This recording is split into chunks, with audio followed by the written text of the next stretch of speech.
Wisconsin Child Care Center, Part 1. In 1885, the Wisconsin state legislature set aside $30,000. This money was used to establish a state public school for dependent and neglected children. The Board of Supervisors wanted to follow the model of Coldwater, Michigan State School established in 1874.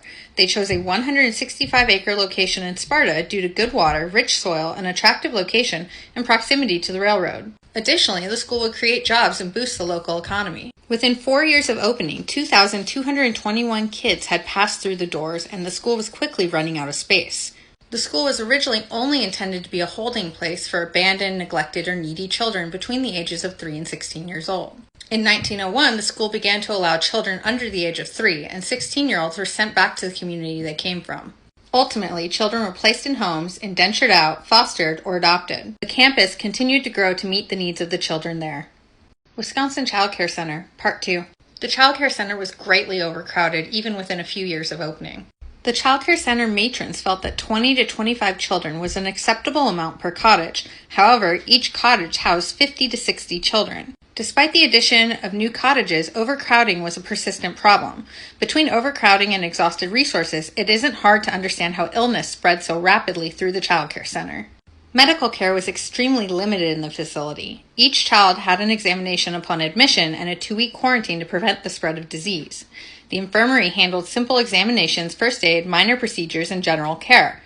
The hospital, however, was used more to isolate than to treat and to prevent the spread of disease to the other children. This is likely why 305 children are buried on the premises. Adoption was rare. Children were typically indentured out and used as laborers on farms. Families could indenture a child for years for only $50. Wisconsin Child Care Center, Part 3. When the Great Depression hit, the Child Care Center had a harder time placing children. Families could barely afford to feed their own children, let alone take another in. Many of the children in the center had problems and were difficult to place. This led to even more overcrowding. By 1921, legislators and officials began to realize that not all children would find a placement outside of the center. The state provided more funding, allowing for the expansion of services, including building more facilities as well as hiring more teachers. Initially, children left in the center became permanent dependents of the state of Wisconsin. Parents could not get their children back. In 1923, a law was passed to allow parents to reclaim their children so long as they agreed to counseling. Officials began to study the children in the facilities. This led to the advent of free homes, which were essentially foster homes where families were reimbursed for caring for children. Reunification became the goal. Treatment plans now included the opinion of the doctor, the cottage matron, the teacher, psychologist, and psychiatrist.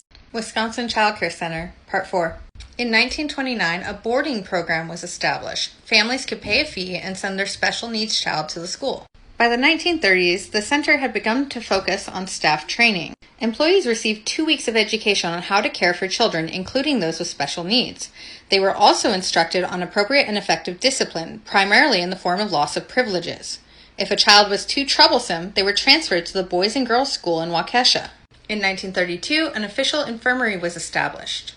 This allowed the children regular access to medical and dental care. By the 1960s, the goal of the Child Care Center had changed. The Child Care Center was the only place in Wisconsin for juvenile delinquents under the age of 12. It was divided into 2 separate facilities on one premise.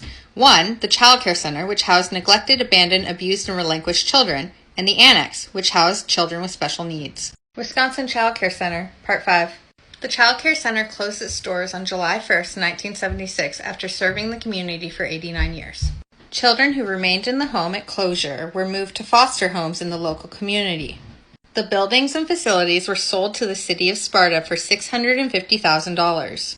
Some of the buildings on the campus have since been demolished. In 1982, the city of Sparta received tax increment financing to construct an 18-hole golf course adjacent to the Child Care Center. The land this golf course was constructed on was previously farmland, used to feed the children who lived in the center. The golf clubhouse now sits where the barn used to. Part of the stipulation of the sale was that the grounds needed to be maintained, but this only included mowing. The cemetery, which holds 305 bodies of the children who died at the Child Care Center, is still accessible to the public so long as you check in at the clubhouse. There's been a lot of controversy surrounding the Child Care Cemetery over the last couple decades.